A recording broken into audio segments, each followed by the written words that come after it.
Hi, this is Brenda Girl. Thought I would just give you a tour of some of my collection. Uh, this is my Hawaiian pothos. I have a couple, but this is the largest so far.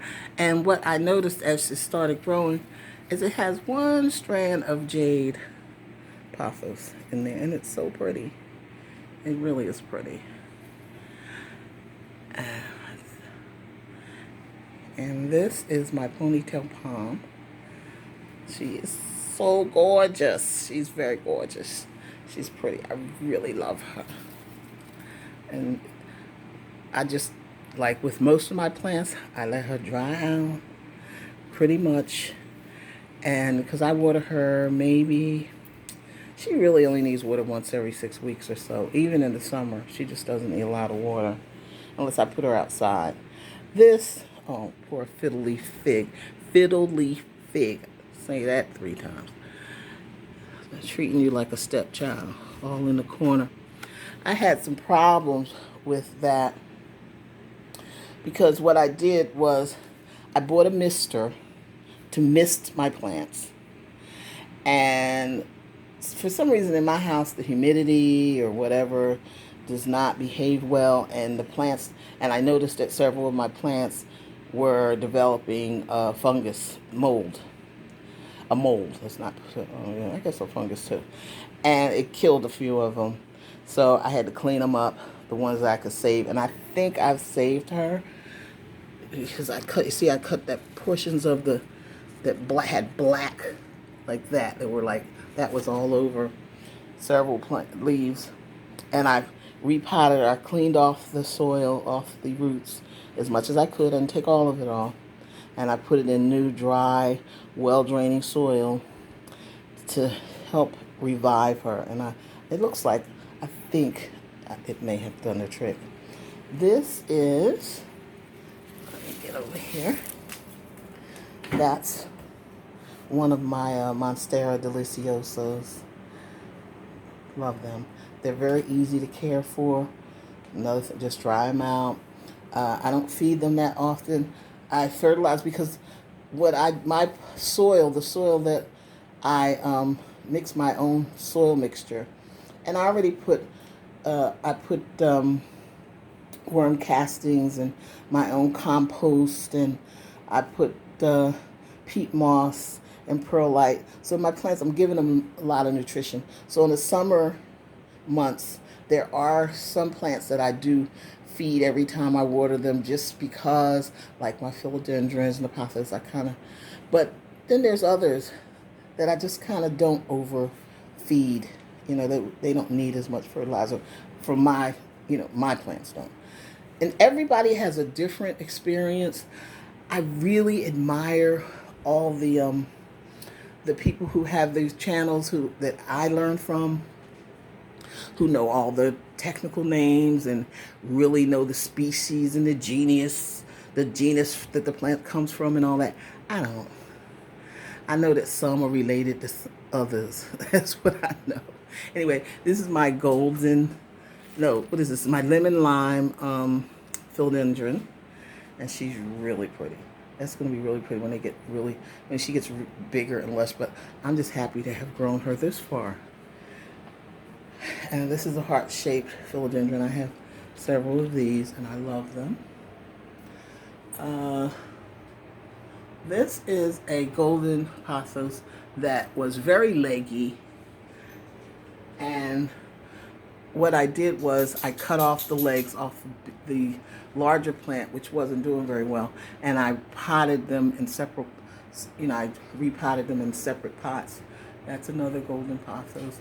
This is a neon pothos that was on death's bed, and I was able to save that portion of it, and it seems to be doing well. It's next to another heart-shaped philodendron, and it seems to like it there.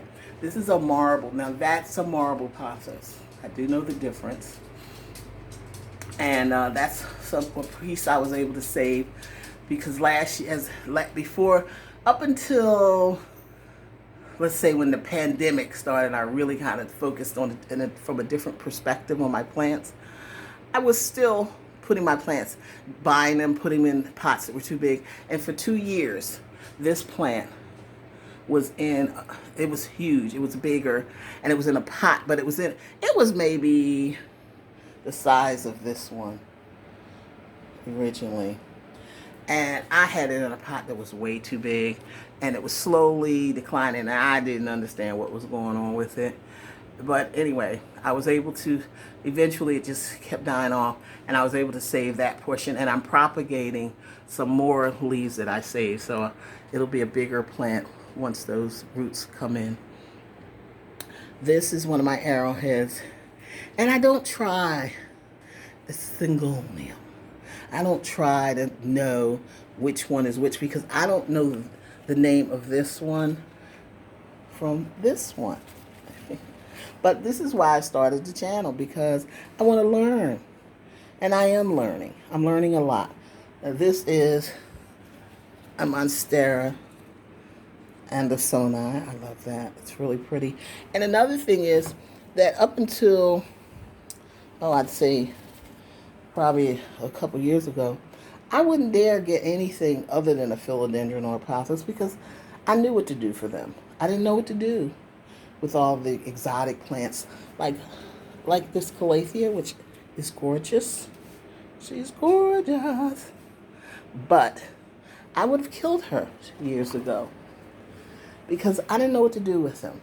They require something different. Because one of the things I've learned about the Calathea is she doesn't like to be directly in the sun. Even though she's pretty, and I would look at a plant like that and say, oh, you must want to be near the window. But no, she doesn't. Her leaves will burn out. I have several snake plants. This one is so exotic to me. You know, these light variegated leaves. It's really, but I noticed that the baby is green. I don't know if that's going to turn white like the rest. And this is another one of my Monstera deliciosos, which is really pretty. Okay, that's another Monstera delicioso. I have 3. And that's another arrowhead. See, it's a different color. The variegations. Is it different than the other one, than the green? Is it not? Or is it just a phase that it goes through? This is my Stromanthe. Isn't that a pretty plant? She is so pretty. Look at the color. That is pretty. And that she has grown up from a baby, and she's still with me, I take as a badge of accomplishment. This is a Chinese evergreen, which is, I just realized, because I bought this and I didn't know what it was. And then I was watching a video of someone else's that popped up on my feed, and they had one on there, and it's a Chinese evergreen, because I'd had, see, that's a Chinese evergreen. I knew what the green ones look like. And this is an alocasia. This is a, it's related to the arrowhead, but it's not considered an arrowhead. And I had a few of those, but I've killed them. See, this is what I'm talking about, exotic. You know, I bought plants. I wouldn't have bought something like that a few years ago, but I did buy this, and I'm trying to learn. And that's, you know, and I think that when you buy a new plant, a new species, a more exotic, something that's out of your comfort zone, you may kill a couple before you figure out what they require. I'm okay with that. It breaks my heart every time. Now this, if someone knows what this is, please tell me, because I don't know. It looks like it's maybe in the pothos or something family, or philodendron, but I don't. I bought this at Trader Joe's, and it didn't say what it was. I don't know what it is. These are my medallion. Ooh. Well, wait a minute here. Let me put this down just a second. Yeah. This is my medallion Calathea.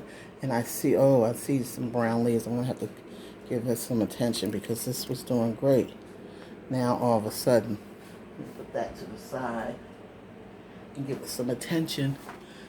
Let me check the other one. Yeah, they're both kind of doing something funky. And that might be from like when I was saying about the misting, and because when you mist, let me explain that. When you mist, the water, the reason it turns funky and moldy and fungusy is because the water sits on the leaves and it doesn't dry off, and the moisture causes it to it's getting too much moisture on the leaves and the crown of the plant or whatever, and it causes mold. Is what I'm learning. Over here, now this I think is a philodendron cardinal something. I don't know. It is so pretty. I saw this is another Trader Joe's buy, and it's just so pretty. I just had to get it. Now this is something I don't know what these are. I have no idea. If someone knows, let me see. Can you see that? It is. I have no idea what these are. But I bought 2 of them, and I like them. That's another, my Monstera and the Sona, that's the bigger one. And my ZZ over there in the corner. And then my Golden Pasos hanger. Love that one.